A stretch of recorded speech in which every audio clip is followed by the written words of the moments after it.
یہی مطلب ہے ان الصلاۃ تنہا عن الفحشاء والمنکر کا، جس کی نماز اچھی ہوگی وہ کبھی بے حیائی کی طرف نہیں جائے گا، اس لیے کہ گناہوں سے سکون آج تک کسی کو نہیں ملا۔ سکون غارت تو ہوتا ہے گناہ کر کے، لیکن سکون ملتا نہیں گناہ کر کے۔ یہ بھولا بھالا انسان، لڑکا ہو یا لڑکی، یہ بیچارہ گناہ کرتا تو ہے سکون کی تلاش میں، لیکن اس سے کوئی پوچھے، پرائیویٹلی پوچھے، گناہ کر کے تم کو کبھی سکون ملا ہے؟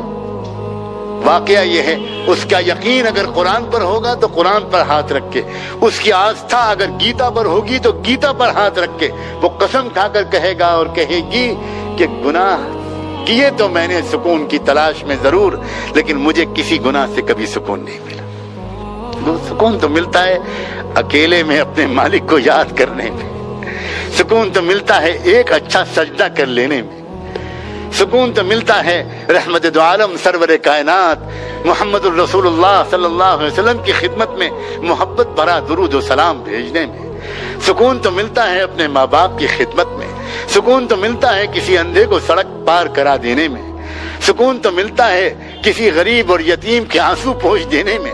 سکون گناہ کرنے سے نہیں ملتا، سکون عزت کی حفاظت سے ملتا ہے، عزت لوٹنے سے نہیں ملتا۔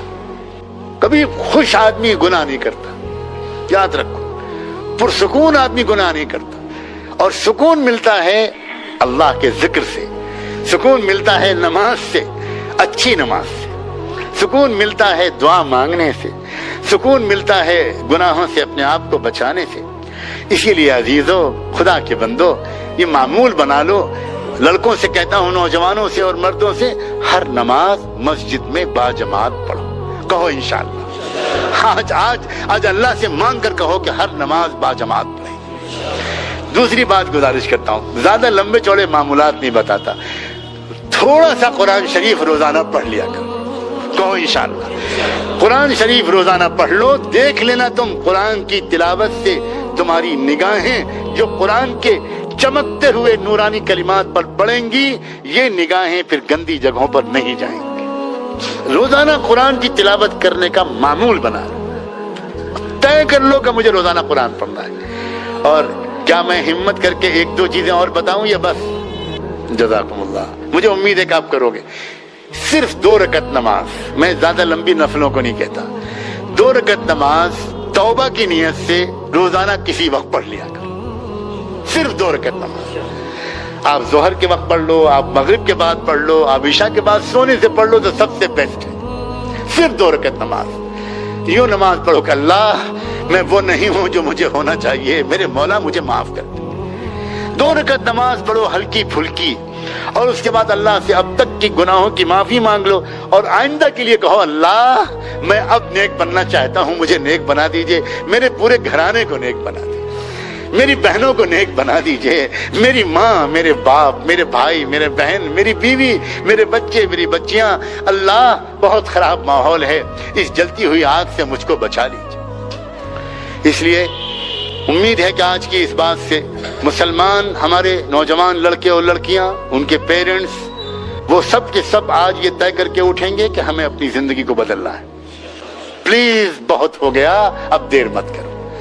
اور خوشی یہ ہے، میرا اور تمہارا رب انتظار میں بیٹھا ہے کب میرے بندے اور بندیاں مجھ سے معافی مانگیں۔ ان کی آنکھ کے آنسوؤں کا قطرہ آنکھ سے نکل کر گال پر بعد میں پہنچے گا، پہلے اللہ کی طرف سے مغفرت کا فیصلہ ہو۔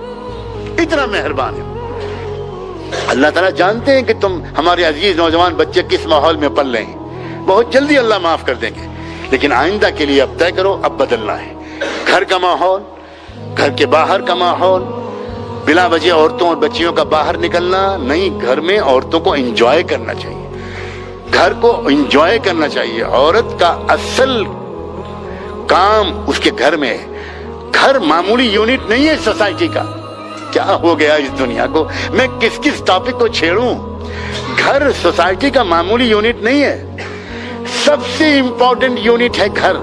گھر ٹھیک ہوگا تو سوسائٹی ٹھیک ہوگی، اور اس گھر کے سکون کا سرچشمہ عورت ہے، یہ قرآن بتاتا ہے۔ اس لیے عورت کو سب سے ٹپیکل، سب سے زیادہ نازک کام دیا گیا ہے، جو بالکل فاؤنڈیشن اسٹون ہے، اگر فاؤنڈیشن اسٹون سیدھا رکھا گیا تو عمارت آگے سیدھی بنے گی، اگر فاؤنڈیشن اسٹون ٹیڑھا رکھا گیا تو پوری عمارت ٹیڑھی ہوگی۔